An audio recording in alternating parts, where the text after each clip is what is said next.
I guess the one thing that has been consistent that I've learned is that grief never really goes away. Um, it kind of grows as part of you, and it becomes a part of you. Mm-hmm.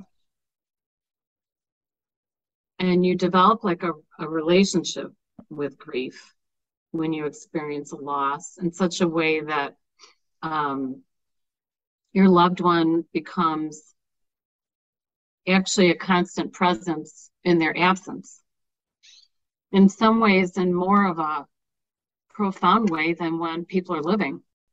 Welcome to the podcast, Share Your Story, Exploring Humanity One Heart at a Time. I am your host, Jenny Diltz, and I help people convert grief into growth in their own way and in their own time. This is a podcast where we dive deeply into the stories that make us who we are and show us who we can become. Together, we share real-life examples of growth through grief. I can be found at grievingcoach.com. Make sure you subscribe to the show so you don't miss exclusive interviews and some of my own tidbits and insights on grief.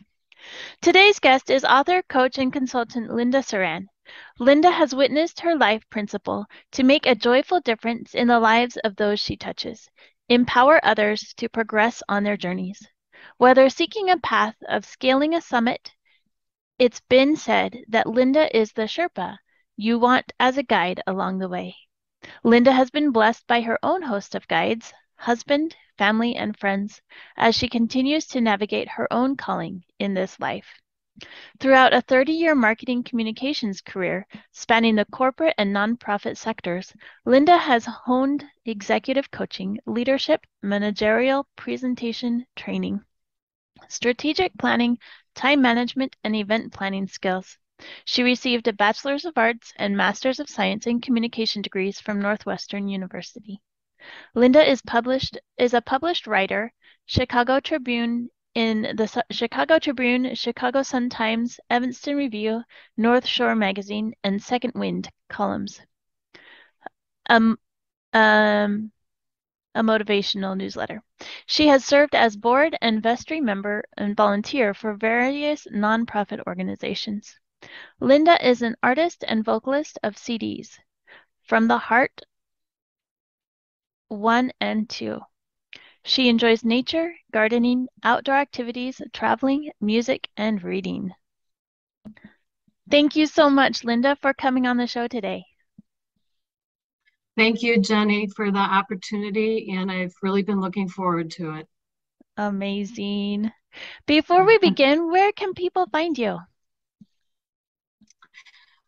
The best place to touch base with me is at my website, the author website, which is www.lindasaran, that's LindaSaran.com. They'll be able to get a good background of the birth of the books, where they've fit in my life, what their purpose is, and just something about each book so they can familiarize themselves with them, as well as they'll be able to purchase them. So it's also a one-stop shop. Awesome. So in your bio, we didn't mention anything about your books. Tell us about them. Well, it's a trilogy, so there are 3 of them. The first one I wrote 25 years ago, about a month after my mom passed from ALS, and that book is entitled In My Dreams I Do. And I wrote that book in 45 minutes, and I self-published it back then, which is a long time ago.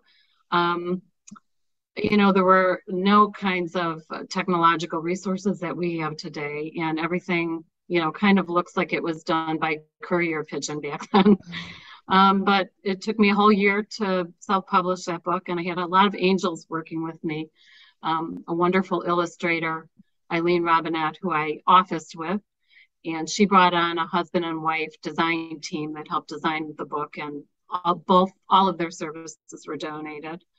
And then I got a $10,000 grant from Ron Polancourt, who was the only pharmaceutical at that time that made a drug for ALS, which is what my mother passed from. And that enabled me to print the copies of the books, and all the proceeds went to 2 charities that also helped me market it. So a year after that, on my mother's birthday, I wrote the second book, and that's called I'm Not Gone, I'm the Star. And I also wrote that, and I think everything seems to be about 45 minutes for me. And I didn't plan any of these books. They just were kind of born. It's a quick birth, however, in some ways. And so I was not up for self-publishing another book. I had, my daughters were toddlers, and that other book took an entire year. And so that got tucked away in a desk drawer until last year, 2021. My father passed at the age of 97 in February. And in May, the third book was born. It's Me, the Man, and the Moon. So all of a sudden I had a trilogy. And the trilogy was about the circle of life, about love and loss, and, not, what am I trying to say? Not any less important legacy, because the legacy in the end is what we're left with. We're left with in our hearts. Yeah. So the books now are all being published by Dream Spark Publishing, which is a division of Burning Soul Press. And they will be published November 15th, 2022, in time for holiday gift giving. So I want to also point out that all proceeds are going to charity, net my expenses, of course, to publish the books. Yeah. Dreams is really about, because it was inspired by my mother who had ALS, who still was able to forge a relationship with my two toddler daughters at the time. It was about love's power to overcome physical limitations. And I had kind of forgotten, believe it or not, but it has been nearly a quarter of a century, where the title came from. And fortunately, I had written it down in my personal dedication to my mother, because one day when I was sitting chatting with her, and I used to do her nails for her, I asked her, well, so what are your dreams like now? Do you dream, and what are they like? And she said, in my dreams, I'm whole and healthy. So that's where the title In My Dreams I Do came from. Awesome. So that's all about the power of love and the spirit of abundance overcoming limitations. The Star and Moon books are more about the eternal presence in our hearts of those who have passed on, or for whatever reason are not with us, but they've become part of us, and we carry them with us forever, really. So that's the trilogy in a nutshell. I'm so excited for them to come out. Thank you. What are you most excited for in getting them published? Well, the experience I had with the first book was, it was humbling, and it was just kind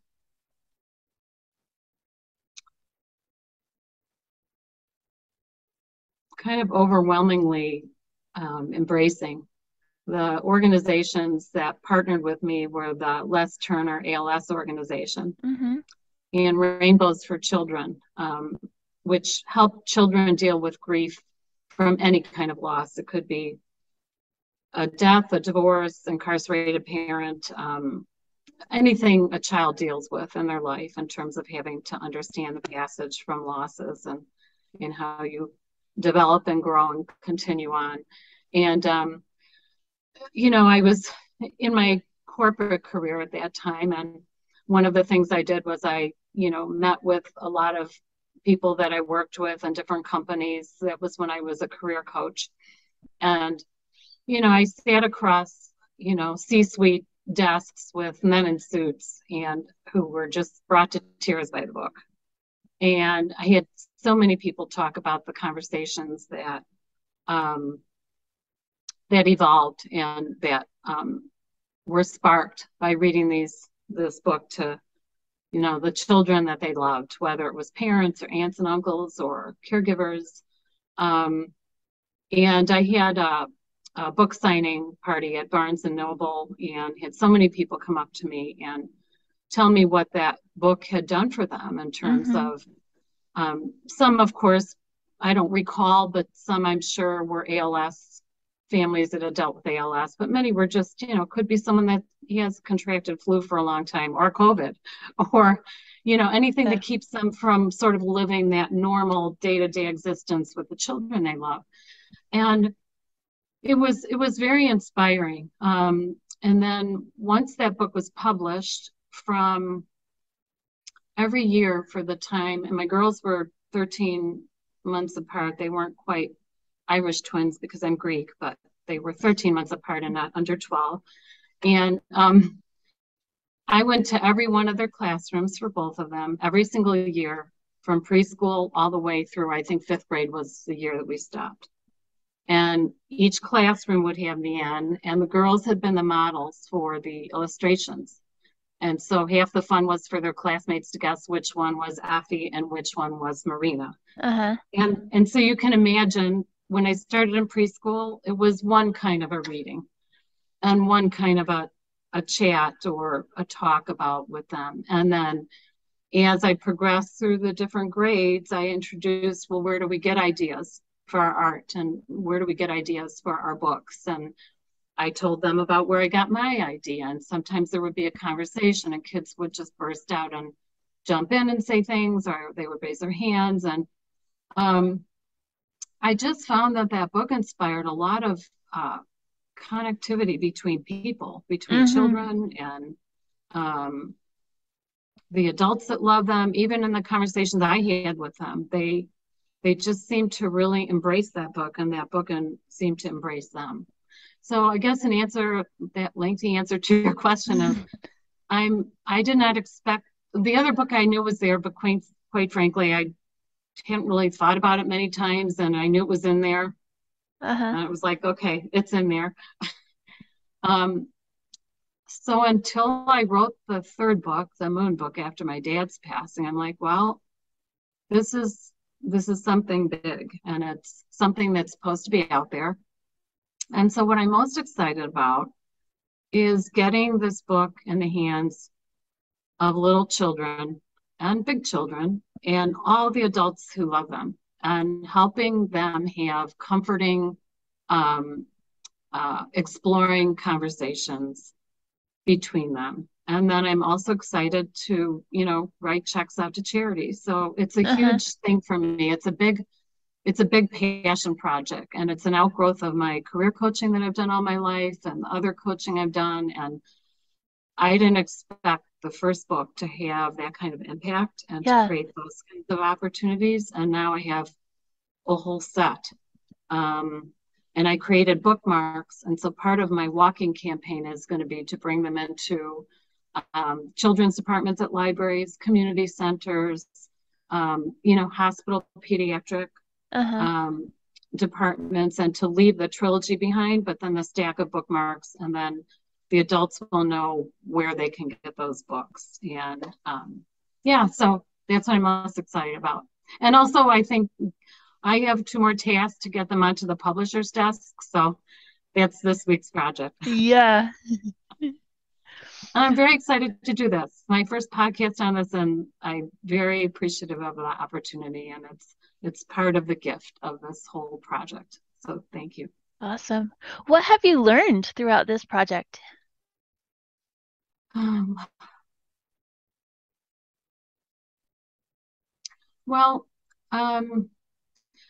Sometimes you just have to let life happen to you, and you have to keep your eyes and ears open, because a lot of times, it's the best laid plans. What we've taught our daughters is, you make plans for everything. You have a strategy or a goal, and then most of life is plan B. So I never really intended for any of these books to happen. They literally just, burst forth. And, sometimes they were a burden, but I also sort of feel like, particularly with this last phase now of finding a publisher who can take some of that responsibility off of my shoulders, to have a publishing team behind me, and to see how these 3 books fit together so beautifully.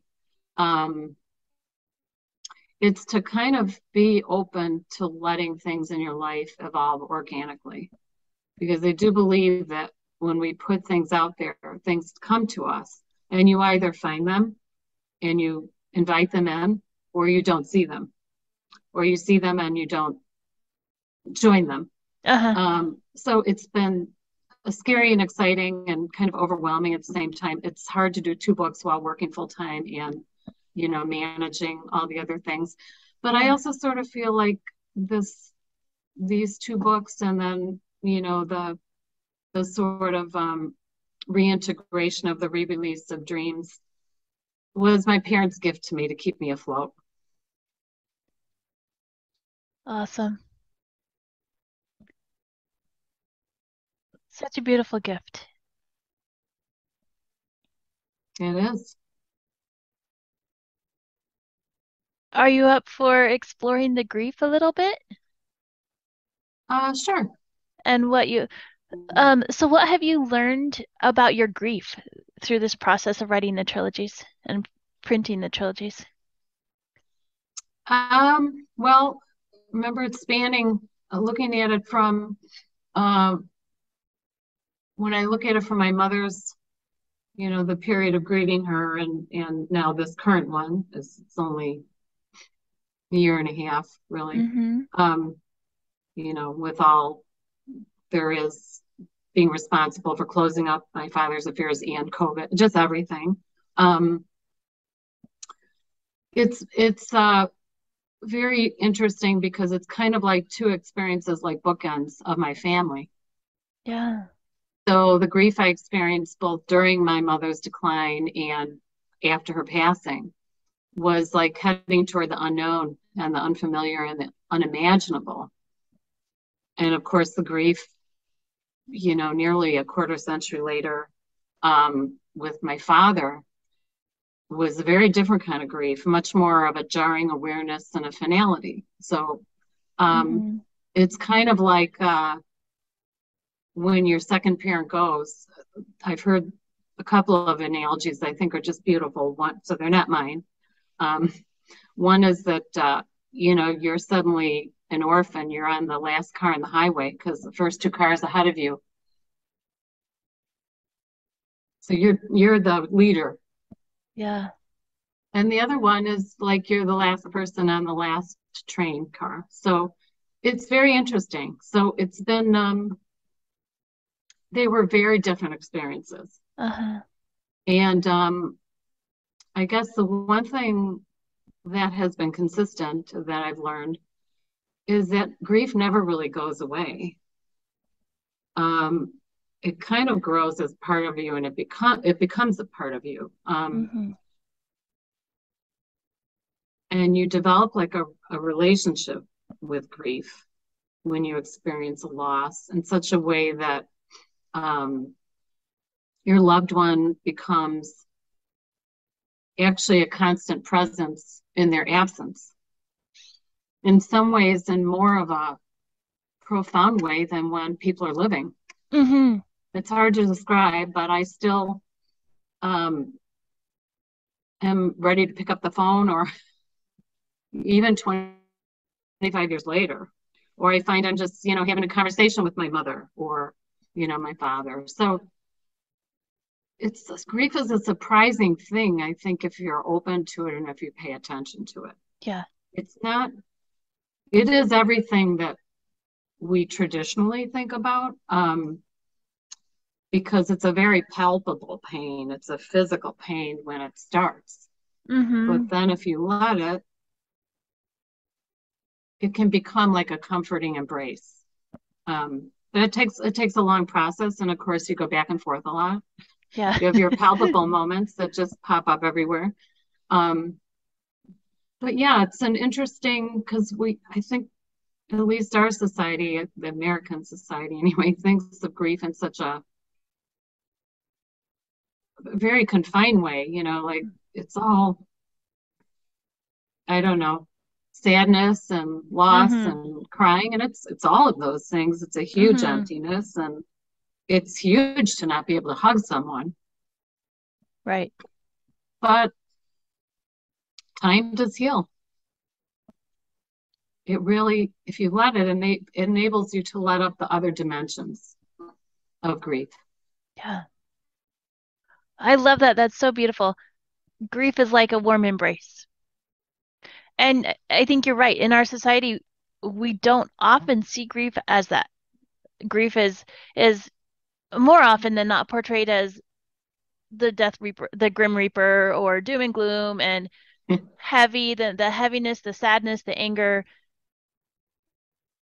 the palpable, painful parts of grief. Mm-hmm. It's very rare to find someone who sees grief as that warm embrace. And I think it's both, like you said. Mm-hmm. And it's certainly taken a long time. I mean, there are times where, my grief for my mother's passing, she just died so young and she was full of life. And then all of a sudden, this nasty disease descended on her. And I still have many palpable moments about that. Yeah. But overall, it's just much more of an embracing. Yeah, so I think it's, like so many things in life, I think grief is what you make of it. Absolutely. I think it's a human condition. We all go through it. Everyone can look at another person, whether it's someone in a foreign country you can't even understand or know about. You see a mother hugging a child or losing a parent or a spouse or what have you. And that's a universal thing we can all understand. It's just like a smile, right? Mm-hmm. Grief is like kind of the opposite of a smile, I think. Yeah. But there are so many different ways to, like everything else. There's so many different choices about what you do with your grief. And it's kind of a moment to moment thing, just like everything else in life. Uh-huh. Yeah. Let's dive more deeply into like your experiences with grief with your mom and then compare that with the grief with your dad. Oh, So, what was it like as a caregiver for your mom having ALS as well as two energetic toddler daughters at the time? yeah, so it was totally different.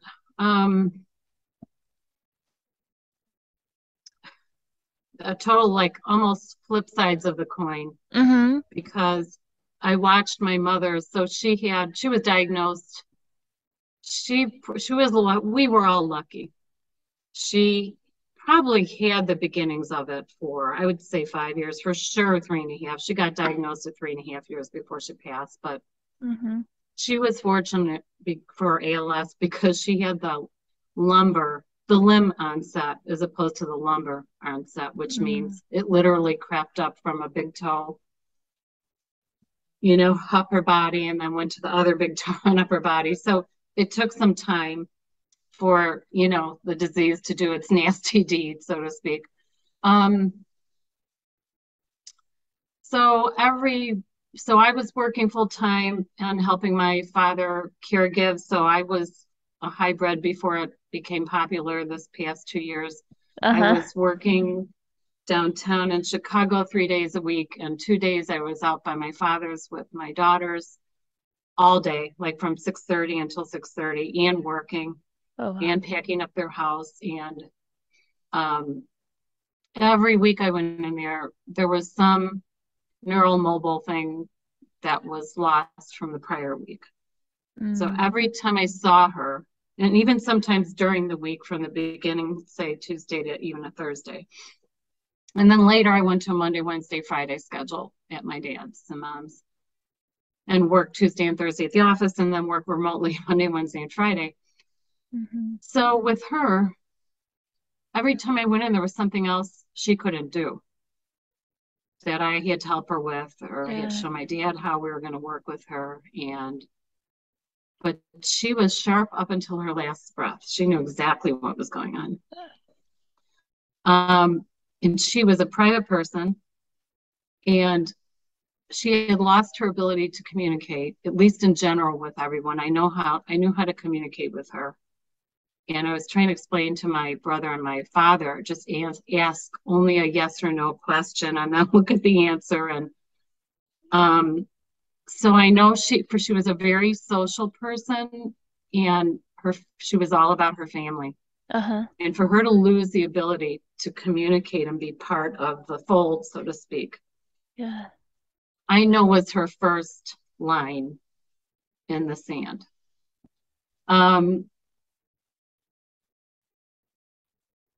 So we had ordered, back then, this was a huge new thing. The technology you see now, where now it's so evolved with the eyes and everything, but we ordered a computer where we would be able to work with her so she could communicate. And that was coming on this was like a Friday now or Thursday. We got all this set up. Friday, hospice people came in because they were going to come in and start doing like palliative care. Uh-huh. And they came into her bedroom, which I know was a huge invasion for her. And Monday, I think the computer equipment was supposed to arrive. I think that was her second line in the sand. She was gone on Saturday. I was the one that had to tell the doctor to pull the plug at 5 p.m. Her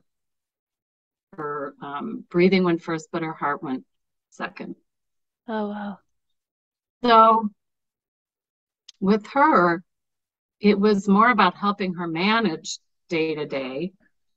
And then alongside that was a bittersweetness of, it was like life holding hands with death. Mm-hmm. It was like caregiving was the bridge between life and death, because here I had my daughters running around, and my youngest kind of learned how to stand and move around with my mother's walker, and just weird things like that, juxtaposing. And it was very bittersweet. Yeah. And watching my dad dance with the girls and my mom sitting in a wheelchair was painful. But it also caused a lot of reflections on, the circle of life. Mm-hmm. And I felt incredibly blessed to have that time for my girls, my mother. Yeah. So with my father, it was the total opposite. He was a very different personality, and very, very gregarious, very public speaking. He had a huge PR marketing career and news career, Mm-hmm. and was a reporter. So he was used to reporting everything from what the weather was going to be like wherever you were going to be traveling, to the prices of the latest things at the grocery store, because we're Greek and somewhere in our past are grocers, and he was a stock boy, was his first job. And so now we have someone who's used to, he was 97 and still driving, like 3 months before he turned 97.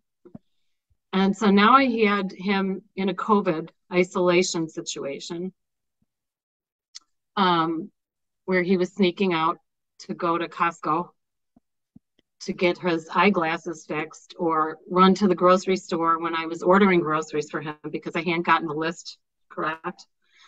So we had a lot of that stuff going on. Uh-huh. So it required a lot more patience on my part. And every week until the grocery order from both Mariano's and Costco, which I was doing online, of course, and trying to get delivered to him, which that process was really never clear to him. So he would instruct me as to where I should tell them that particular item was in the corner of the bakery section of the grocery store. This happened, probably twice a week, at least once a week, the same conversation. So that part required a lot of patience. Yeah. The huge loss that I didn't know was going on because it wasn't as tangible as my mother's.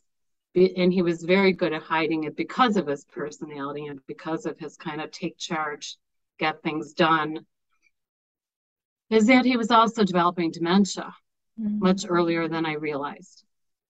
And I now, after, because I was in charge of everything, settling, my father was so meticulous with everything, with his finances and with just everything.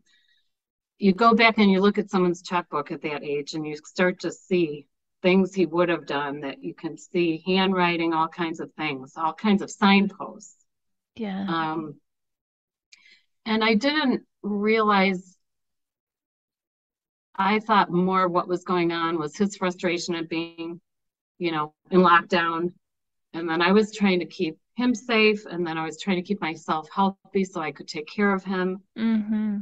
And then I was going through our career coaching program at the same time and working full time. And that was a lot to manage. So it was a different kind of management. And they were very different kind of losses, because my mother's was a total visceral, physical. Every day I could see and feel the changes. My father was more like a puzzle. I had to continue to figure out what was going on and, manage this pandemic, manage what I now see were the evolving signposts and developing dementia, of his developing dementia. Yeah. And excuse me, that was very jarring to realize in retrospect. And I had a lot of guilt from that.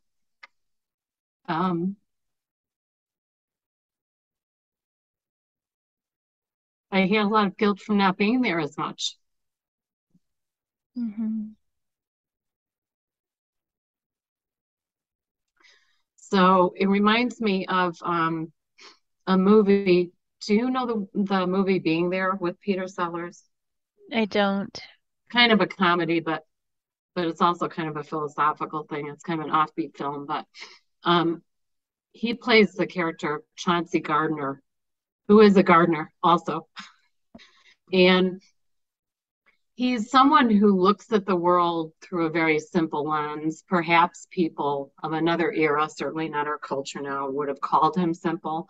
Sort of like the Forrest Gump character Tom Hanks played in Forrest Gump, kind of similar. But he was unaware of this, and he didn't feel any disconnect with the reality around him. So he found himself in different situations with people just in passing. He became this big celebrity that was on talk shows, and he would pontificate and philosophize. But by just showing up and being there, he actually had a huge impact on people and brought a lot of profound wisdom to many people's lives. So I happened to be talking to my husband this morning, and he mentioned that movie, and it reminded me of, with my mother, I held her hand as she passed. And my father, by the time he was in his deep dementia, the day he passed, I wasn't with him, but I was so blessed because the week before, when I really thought he was going to go on that weekend, I went up to my bedroom and sat on the floor and leaned down my bed, and I talked to him for an hour and a half, and he was in his hospital bed. And he was lucid the whole time. Whereas before he was with NBC, he was a newsman. So I was constantly hearing about how they were broadcasting a show, or they were filming a movie, or he was writing a book. He had all these imaginary things going on. So you have to realize at that stage that I got that time with him. He knew that I was me. And I was trying to tell him that he could let go, that it was okay now. We would all be okay. And I prayed with him, and I sang to him. I sang We'll Meet Again, which is a song that I recorded on the CDs for my husband. And he was so present. Amazing. And that was really the last present conversation that I had with him. So they were but so the reason I brought the Being There thing is, I did the best job I could given COVID of being there and showing up for him. But there's a lot of stuff to unpack there. As many people had many more extreme situations where people passed alone in hospitals. Right.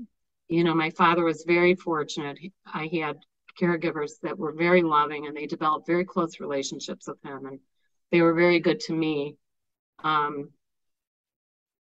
But you know, they're two different experiences of grief, really. Yeah. In caregiving. Mm-hmm. By two different people, also two different passings from their diagnosis, what they had. And then two different eras. You know, I practically was living with my parents back and forth, and COVID completely, scrambled that up, so to speak. Yeah. And two different eras of you. With your mother, you were very busy young mom. Yeah. And with your father, you were still very busy, but by now your kids have grown. Yeah, but And you'll so find that's they never stop needing you. And they sometimes say little people, little problems, big people, big problems. Well, they're always going to be your babies, you know? So Uh-huh. you're always getting calls and texts and different things are going on. But yes, it's not a hands-on kind of thing. But it is very different. You're particularly during this, although we did have one of our daughters, Effie, our oldest, coming back and forth because of her job shifts. She's living with us 2 days a week. But it is different. It's more of a remote kind of management, if you will, than when you're with toddlers. You know, I don't have to explain to you what, that's like. So Yeah. So they each have I think every age has been beautiful. And there's that saying, the days may be long, but the years are short. And it sure is true. Having just married a daughter. So yeah. It goes really fast. Yeah. Um, let's see. What's been the most surprising thing that you've learned about your grief through this quarter of a century?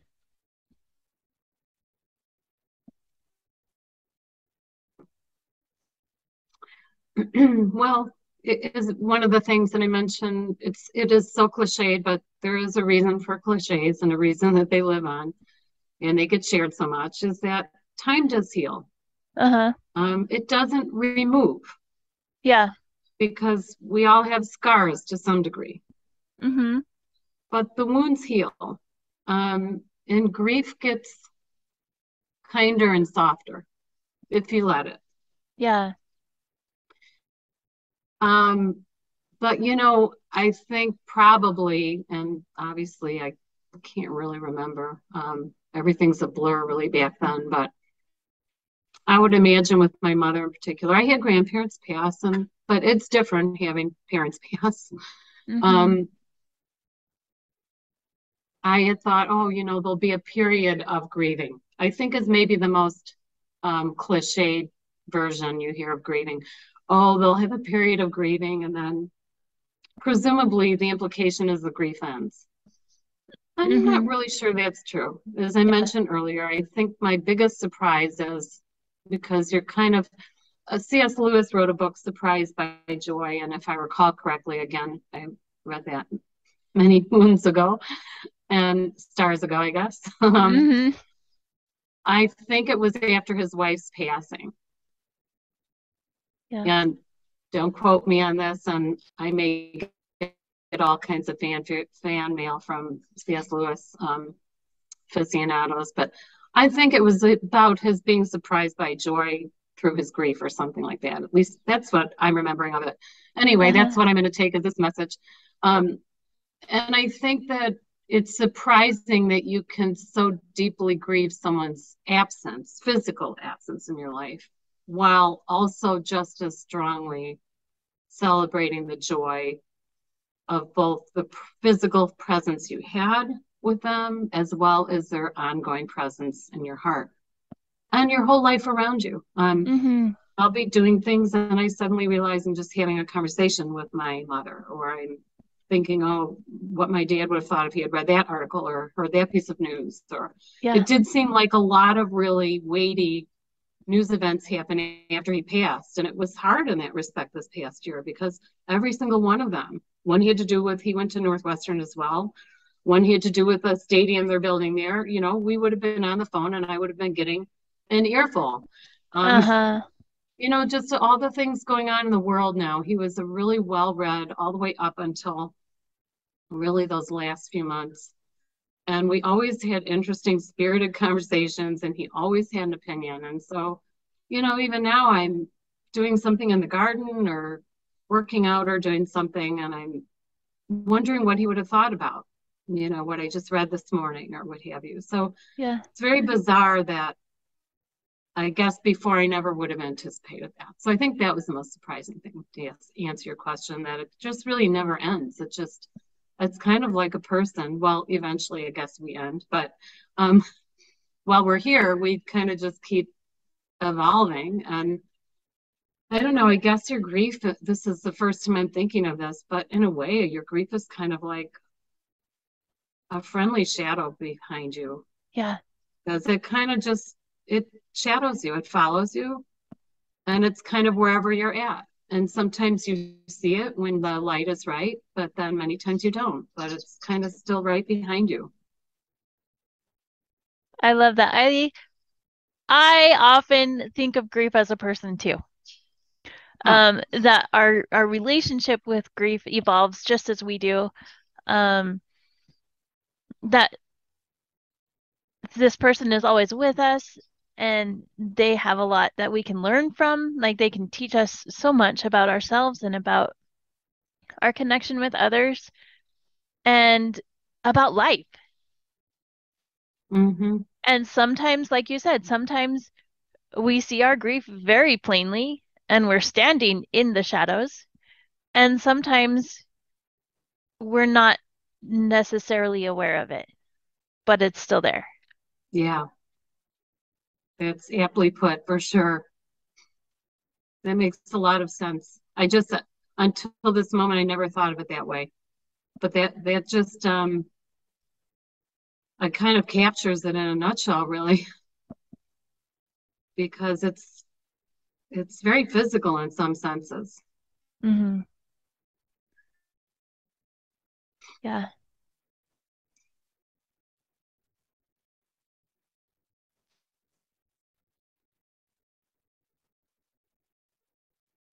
Um, any other thoughts you'd like to share about either about the legacy trilogy or about your experiences with your mother and your father and how you've grown through this time? Um, well, I think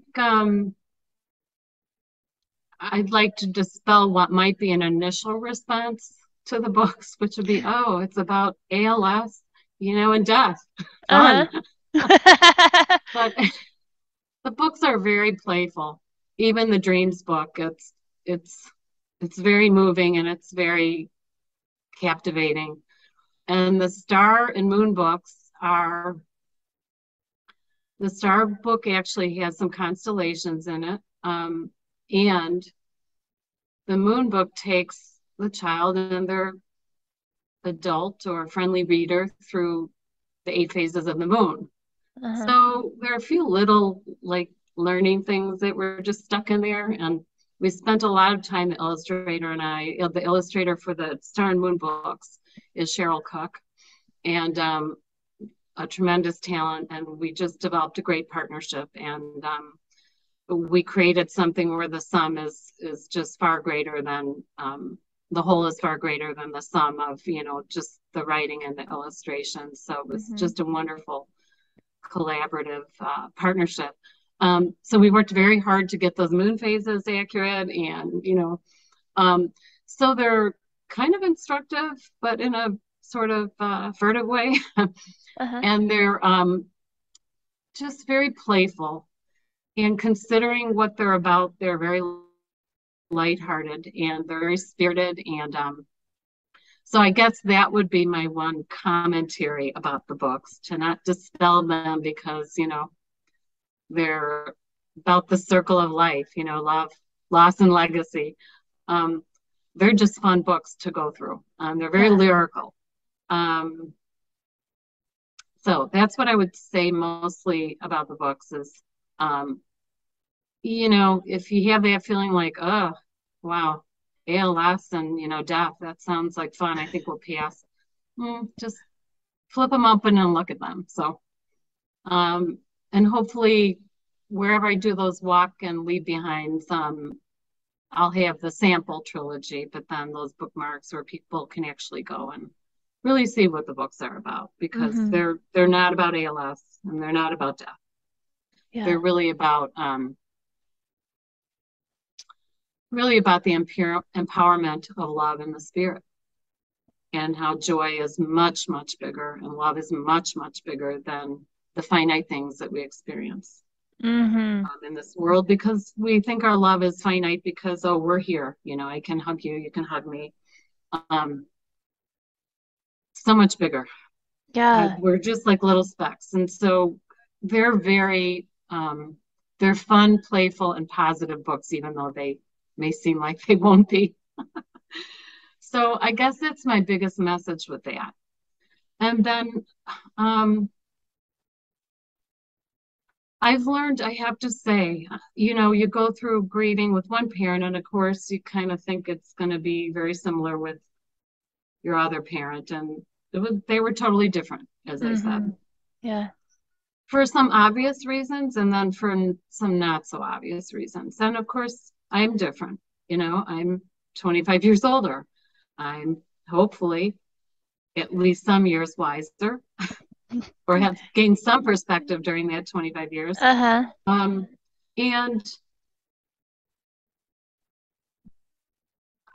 don't know, I guess grief just seems a lot different to me now than it did before.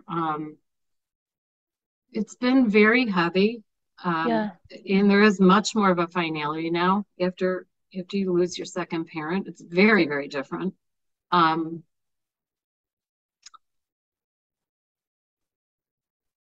But I don't know. It feels like, and again, time may just be playing games with my memory, but it seemed a lot heavier the first round. But I also think that's because my mother was so young. I mean, my father lived almost 30 years more than my mother did. I mean, age-wise. Yeah. My mother was 68 when she passed. My father was 97. So that's a huge difference. It is. And a huge phase, like a huge difference in the stages of life. And and I was young and had my young children, and I wasn't prepared to lose her. So, I mean, and I wasn't really prepared to lose my father, but he had a long, huge, big, colorful life. And I've become acquainted with a lot of it going through his boxes. And that's a whole other trip. There are just a lot of things that if you open your eyes, there are just lots of little lessons and nuggets and all kinds of things as you go through the hard stuff. And grief is very messy in the sense that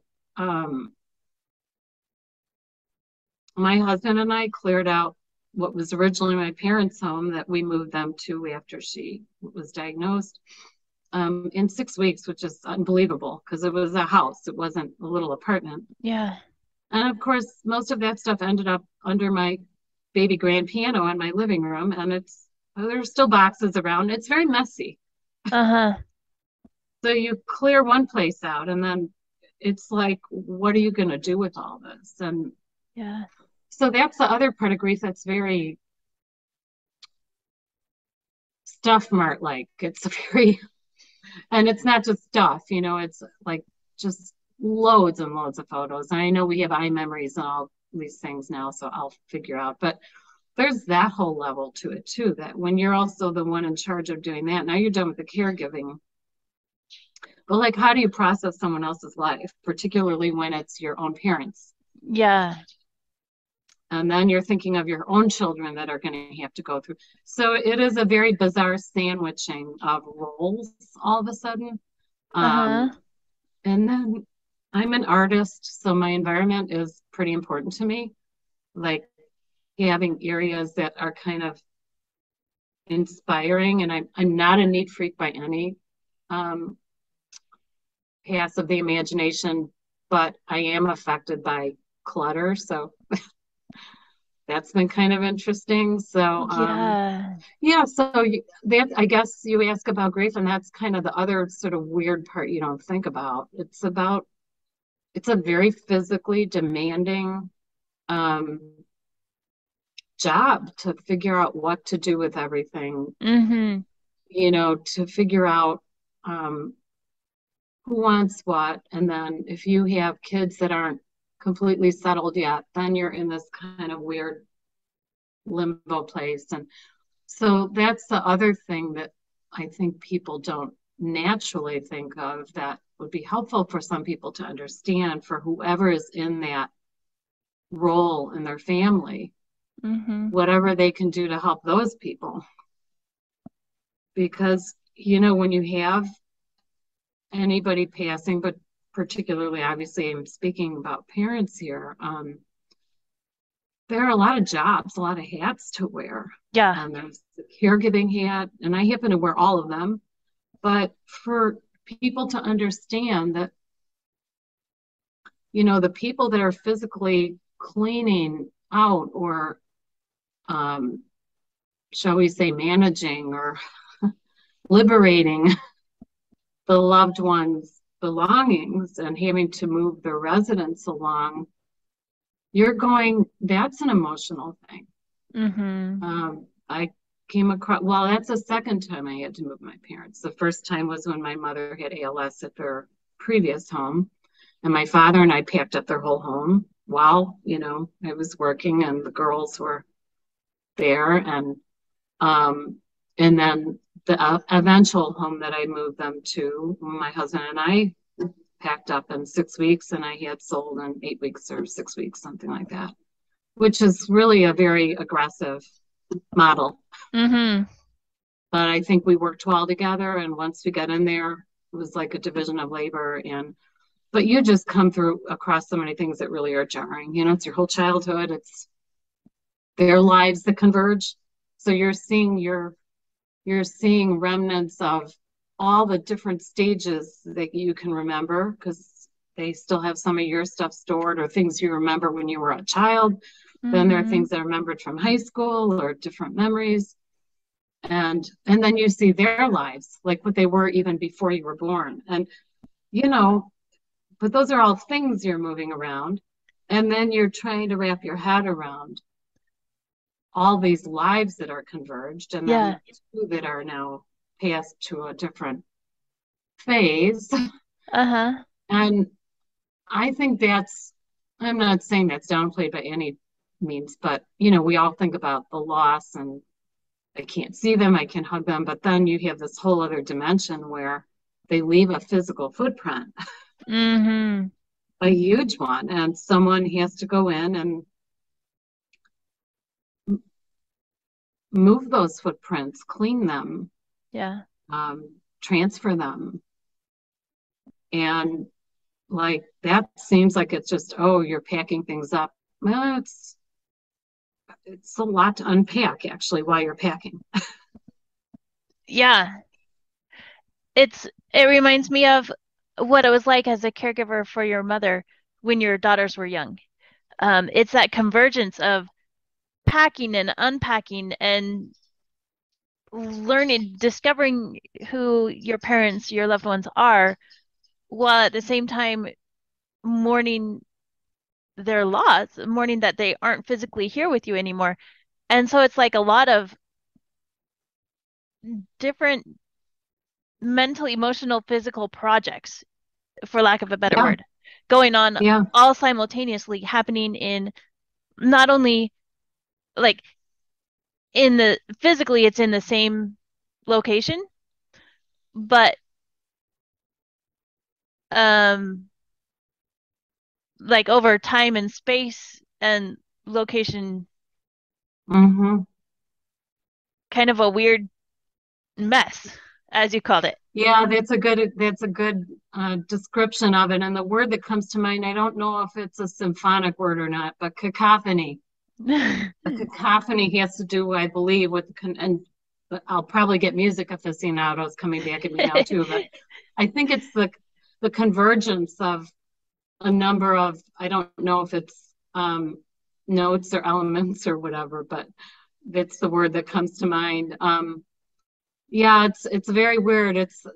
You aptly described it because it's really so many layers of things. And one of my favorite terms that my girls get tired of listening to is there are a lot of moving parts, and there are really multiple layers of moving parts when you have this kind of stuff going on. Uh-huh. And they're always just there in the background swirling around, and different ones come to the foreground and then different ones recede, and then some are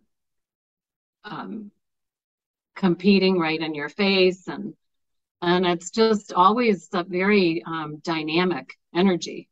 Mm-hmm. And it is a lot to deal with, and it's a lot to process. And I think that's why some of your processing comes painfully in the moment, and they're really palpable, painful, jarring moments where you just see things. Yeah. Like I see my father dancing with my daughters and my mother in a wheelchair. That's jarringly sharp. Mm-hmm. And then some you just don't really capture until you're, in the process after the fact. So one interesting thing about this whole unpacking as you pack footprints Mm-hmm. is, okay, so you're this adult, right? And you raise these adults, and your parents are gone, but like we never stop being our parents' children. It's like you just never lose the need for your parent. And that's kind of a weird thing to make peace with at the end of their lives. Yeah. Because they are supposed to precede you in death. There's just something horrible when that doesn't happen. And we've had dear friends that have gone through that.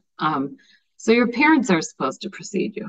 But I think the surprising element about that grief is you're just never ready to let go of your parents. Yeah. And so we remain very childlike that way. Mm-hmm. What helps with that? What has helped you to, I'm not going to say that it ever goes away, but to ease the pain a little bit in this process? So I think these books would be a good example. I just came to see them as a gift from my parents because I didn't plan them. Uh-huh. Dreams was like that, Star was like that, and Moon was like that. They just were there one day. Yeah. And they pretty much came out. I didn't edit a single word in Dreams. I did edit a few things in Star and Moon, but otherwise they were pretty much written as is. And I think pretty early on, well, I came to see their actual being as a gift that was unexpected. So I kind of felt like they came from my parents from that connection. And then even though it became like a thorn in my side many times, this whole production process has been wonderfully, what's the word I'm looking for? Wonderfully distracting and something to throw myself into, a creative endeavor, which is my happy place in some respects, and then hair pulling in other respects. Yeah. But then I came to see that whole project as a gift from them to keep me engaged so I couldn't go into my shell or somewhere else. It made me connect in many ways. I mean, I'm doing this today. I was working in constant contact with the illustrator and with publishers and talking about it all the time with my husband. And if I couldn't sleep at night, I'd pull out something I was trying to noodle over the books, and that's what I would think about instead of whatever I was worrying about. So I felt like it was a little is it I always forget, do you call them buoys that are in the water, the Mm-hmm. floaters? Mm-hmm. I came to feel like this passion project was sent for my parents to kind of keep me afloat. So Yeah. did that answer your question? Sorry, I've forgotten what your question was. Whether it answered my question or not, it's the answer that you gave, and so it's perfect. Yeah, somehow it answered, in my mind, it answered it. Mm-hmm. Yeah, and then I would just say I have one comment about caregiving. Um, and it's so cliched again, but you have to take care of yourself or find somehow to take care of yourself because it's so incredibly draining. And Absolutely. you just feel like you have sponges just pulling off of you, pulling energy off of you. And it's easy for all of that to get buried in busyness. Mm-hmm. I mean, there is just it never ends when someone's passing. You're trying to help them on their passage. But I think it's just so important to figure out what your thing is that you can do every day, Mm-hmm. whether it's whatever it is. Everyone has their different things. If it's calling someone or getting out in nature or massage, I mean, all these things are very cliched, but and some days I did that, and some weeks I didn't. Yeah. And then I get to remind myself. So it's like a continual thing because I think it's so easy to get swept in that current of caregiving. And Mm-hmm. it's a very strong, rapid current, and it just keeps gaining velocity. Yeah. It doesn't reach any calm waters until, of course, after the fact. And then you have a different kind of velocity. You have the closing up velocity. And then,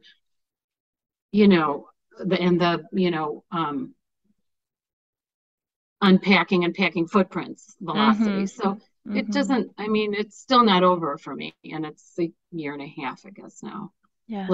Yeah, a year and a half. So again, it's very cliche, but for a reason, because it's sort of that whole thing about, the parents that are on the plane with the children. If you have to put oxygen mask on, you have to put yours on first, or you're not going to be there to help your child. Yeah. And so, um, even sometimes when I was feeling very impatient or very overwhelmed, particularly with my father now, my most recent experience, I had to try to figure out how to take a step back. And I just, as I mentioned, because of the game changer COVID and the pandemic, it added so many layers Mm-hmm. to the caregiving responsibility. And so much of it was laden with guilt. And so for me, my particular thing afterwards now is when that comes out to just verbalize it and then to figure out how to let it go. Because at the end of the day, most of us try to do the best that we can. Yeah. None of us is perfect and none of us can control all the factors. And there are so many unforeseen things when you're a caregiver. But I guess the most constant thing is at the end of the day, you're going to have to come back to yourself, and other people still need you. It's not just the person passing. Mm-hmm. It's interesting when someone is passing, a lot of other people need help too. So you're not dealing only with your own grief, but particularly if you're a mother, you're dealing with everyone else's grief around you. Yeah. And that's a particularly challenging spot to be in. Because as mothers, we kind of give and give and give and give. And when you're in that sort of fulcrum role, that can be very challenging to Mm-hmm. figure all of that out and how to still listen to your own inner voice. Yeah. So I think the last thing I want to say about caregivers is I'm going to bring another movie in that maybe no one's seen or heard of, but Fred Rogers, do you know who he is? Oh, yeah. Yeah. I do. On PBS. He's Yeah. passed now, but they had a Right. motion picture they did on his life and everything. And he was just a very kind, big-hearted person who also wanted to help children and Mm-hmm. help the adults. whether you liked him or not, or agreed with his kind of a little bit older, stodgier ways, whatever, he just, he seemed to exude compassion for children and the relationship that they had with the adults that love them.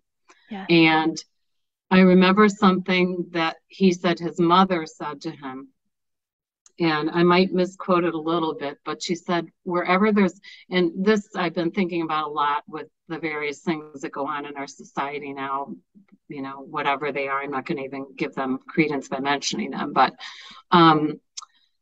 wherever there's a tragedy, I think she said, look for the helpers. There are always helpers. That's beautiful. And so I would say for caregivers, someone's passing is going to be a tragedy, a tragedy of loss for the caregiver. Yeah. There are so many people out there to help caregivers. There are professional people like you. There's family, there's friends. Sometimes there are strangers that you just happen to meet and you mention one thing too, or they ask you a question. But again, it's sort of like if you keep your eyes and your ears open, and every day you ask for help and you look for the helpers, they really come around. So that's a really easy way to try and take care of yourself if you're a caregiver. Amazing. So many insights and nuggets and good analogies and perspectives from our conversation today. Oh, thank you. And I gratefully, it's such a, well, it's still a raw topic, but it's such a heartfelt and vulnerable one. And thank you for providing such a compassionate space to explore it, Jenny. You're welcome. Thank you for stepping into that and trusting me and our listeners with your vulnerability, with your experiences, with the rawness and the authenticity. I see it as such a gift. Oh, thank you. Well, you made it easy, and I don't know who all those listeners are going to be, but I'm not going to worry about them today. Yeah. Yeah.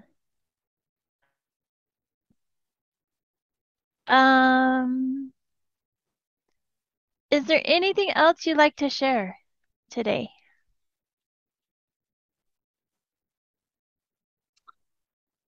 Just that I'm just really grateful for this opportunity. I just feel like it's the first step in reaching a lot of people that might be touched by this trilogy. And I'm excited to see what organizations that response will then touch. And I'm also very open to the process of wherever this will lead me, since these were surprise gifts.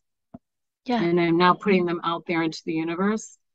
I'll kind of see where they take me, and that's exciting to me. I don't have many preconceived notions about that. So it's a big, brave world, and I'm stepping out into it.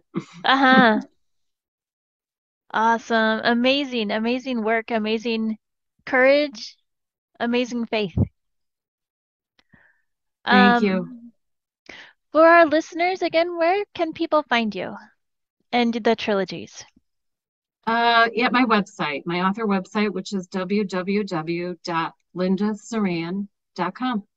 Awesome. It's been another amazing conversation here on Share Your Story, exploring humanity one heart at a time. Thank you so much, Linda, for sharing your story with us. And thank you for having me, Jenny. It's been such a pleasure and a gift. Thank you, listeners, for tuning in and receiving these stories. If you appreciated this episode, remember to subscribe to the show so you don't miss out on special subscription-only content. To learn more about what I do at Grieving Coach, visit my website, grievingcoach.com, and sign up for my email newsletter. I send out tips, publications, and upcoming events regularly. Until next time, remember that all of our experiences make us who we are, and that we can turn grief into growth. You are known and loved in more ways than you could ever imagine. Your voice matters. So share your story. It's beautiful.